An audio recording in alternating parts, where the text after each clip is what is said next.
Well, I think the place that we need to start is just why do we need fathers? And that sounds like kind of a dumb question because it's almost self-evident that we need fathers. But when you look at our society, there are so many fatherless homes. So many people are growing up without a father present in their life. That has a lot to do with children being born out of wedlock, divorce, all of these kinds of things. So I just want to start by establishing the absolute necessity of fathers. Mm-hmm. Now, in the marriage podcast from not too long ago, you made a statement in defense of the biblical, traditional plan for marriage. If you want to fix what's wrong with society, love your spouse. All of society's issues could be resolved if a man and a woman Amen. would choose to love one another for life, Mm-hmm. raise kids in the protection of that environment, and then those kids would go out and do the same. Now, that was a bold statement, and unsurprisingly, it received a little bit of questioning, if not backlash. So I thought about that a lot as I was editing the podcast and after it was released. And I thought, is that really true? And when you look at the data, it's absolutely undeniable that fathers in the home are one of the main pieces, if not the main piece, that is missing in this society. Mm-hmm. Now, when I started getting into the research that has been done on this, my mind was just blown. Now, I was one who was already very much in favor of, intact families, two-parent households, strong presence of the father. I didn't need any convincing. Mm-hmm. But when I read these statistics, I thought everyone who is considering divorce, everyone who is maybe having a child sometime in the future and is not sure if they're going to get married to the person that they've had the child with, they must know this. Mm-hmm. Because I think that if more people knew this data, that divorce would be a much less prevalent issue in our society. Well, it's not just divorce. It's marriage in the first place, right? And it's what really needs to happen is that men in this country need, pardon the pun, but they need to man up, right? Yeah. We have a society where men no longer want to take on the responsibility of being a man, right?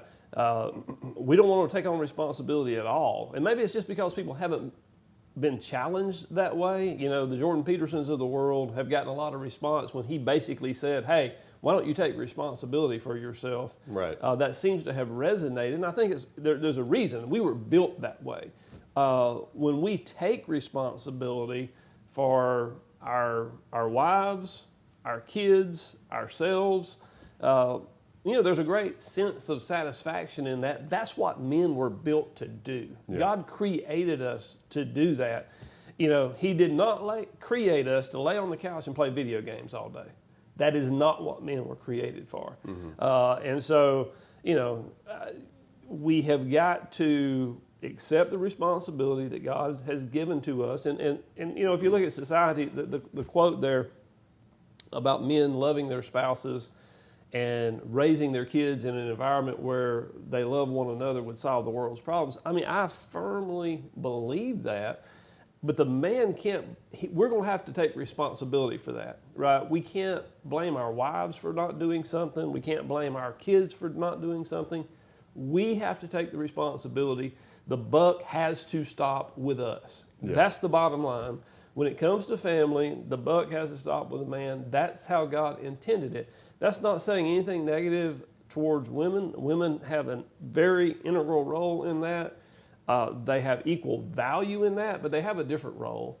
And so let's talk about, dive in and talk about some of the details of that. But that's my position on manhood in general. You know, I just think we have a dearth of manhood in this country, and it's biting us, and it's going to get worse if we don't start turning the ship the other direction. And I see getting married and having kids as a step in the process of becoming a man. And as a step in the process of maturity for men and women. I think that there is a maturation that does not happen until you have kids. Now, some people can't have kids. Some people are called to celibacy. There are exceptions to the rule, but I would say the general experience of people is, and people who have kids will tell you this, they grow when they have kids. Now, I've also been influenced by Jordan Peterson in this regard, and he says that basically until you have a kid, you don't really know what it's like not to be the most important thing in your life. Now, having a significant other, being a committed relationship, you have to sacrifice yourself for that to work. But that person that you're with is not dependent on you for their very life the way that a child is. Right. So, well, let me just say there, you know, is it possible to be a man without being married, without having kids? Absolutely it is.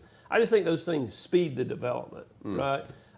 If you don't have that, I do think it is helpful to have other responsibilities that you have to see to, right? It's taking that responsibility. Being in a community of other people, I think, that hold you accountable also is important for that. So we don't want to take the people who don't get married, you know, that are single for whatever reason, and say, well, you're not really a man. That's not the case. We're just saying that the responsibility that comes with marriage and kid can speed that development. Yeah. So with that in mind, I have always wanted to have kids young, to get married young and to have kids young, because I wanted to be a man. I want to be a man.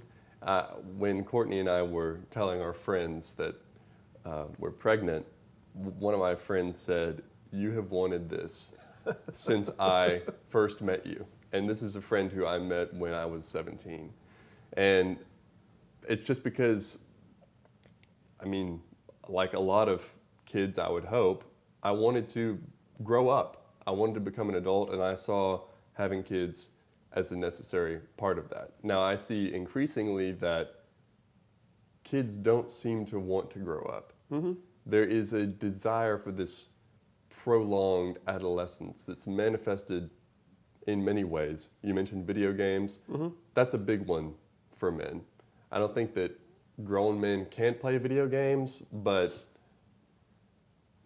depending on the amount of time that you're spending on it, I think that can be a good indicator that there's an adolescent phase that has not been left behind. I also see it in older people flocking to like children's movies,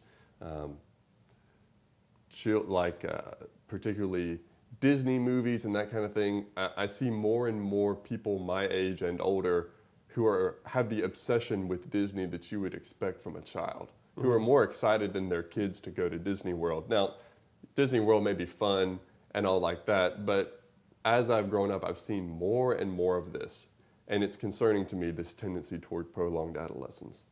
Well, there's no doubt, Andrew, that there is a prolonged adolescence. If you go back in history, I mean, kids grew up a lot faster. They took a lot more responsibility. You know, I've said on this podcast before, and I'll say it probably again and again, we totally underestimate what kids are capable of, especially in their teenage years. They can do a lot more than we give them credit for. And I would say that this prolonged adolescence is worse among boys than it is girls, right? I mean, I think you see that reflected in the college enrollment, right? I mean, girls are enrolling at a much higher rate. They're trying to fill the void, in my opinion, of lack of men taking responsibility. And, you know, I mean, there's a big, we could talk about that whole thing a long time about, you know, the whole, movement of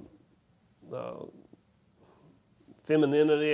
The word's leaving me. Of like feminism, women into the workplace. We could talk about the whole movement of women trying to supplant men in certain roles. Again, this is nothing against women. Women are very capable. I work with some very capable women. We're not speaking of any of that. We're talking about the role of men and what men should be doing. So, yes, there is a prolonged adolescence, and hopefully we can turn that around. Before we move on, I think it would be good to actually read some of the statistics that I'm referring to here. Mm-hmm. Now, there's only a few of them written here.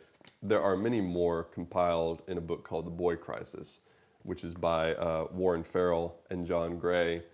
Men Are From Mars, Women Are From Venus. A lot of couples know that book. That's John Gray. And let me just read a few of these. There's probably more here than I'll read.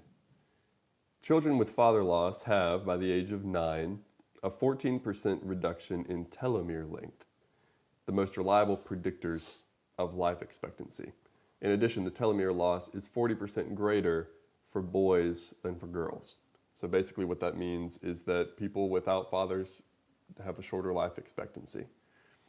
A study of ISIS fighters concluded that almost all male and female fighters had in common some type of an absent father syndrome, which ISIS is not terribly dissimilar from a gang. Mm-hmm. And fatherlessness is another huge predictor of gang involvement.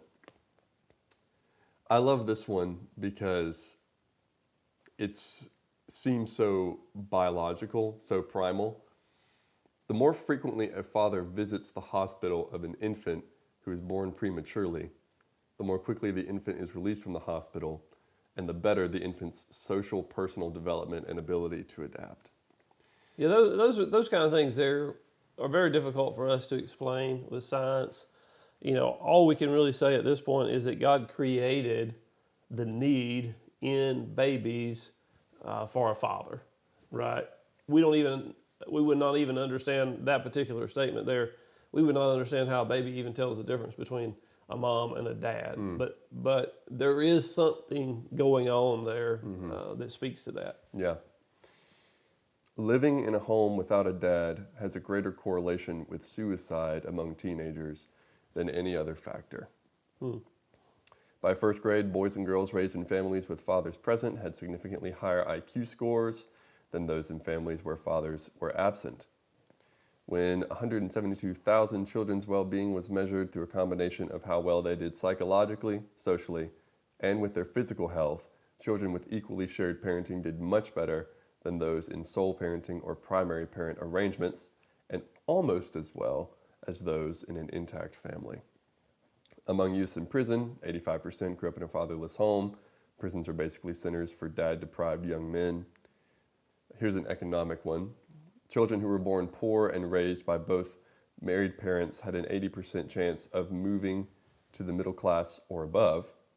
Conversely, children who were born into the middle class and raised without a married dad were almost 4 times as likely to end up considerably poorer.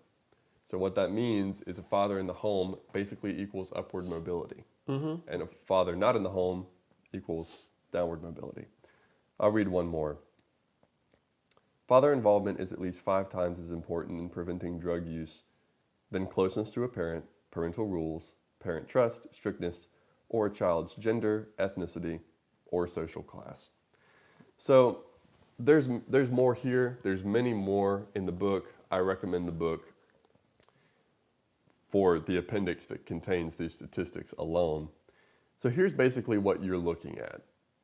If we were to make a hard turn such that all families could have a father in the home, you'd be dealing with kids that were better adjusted socially. Research shows that they would have a higher degree of empathy. Lord knows we need that at this point. Higher IQs, better grades. They would be better in physical and mental health, commit less crime, more likely to get a job, more likely to have upward mobility. I mean, it just goes on and on. The fiscal damage in basically money that it takes to uphold prisons because of the number of inmates, financial cost from the crime, the damages done by crime, and then the opportunity cost of all those people who are not out there with employment contributing to GDP. It adds up.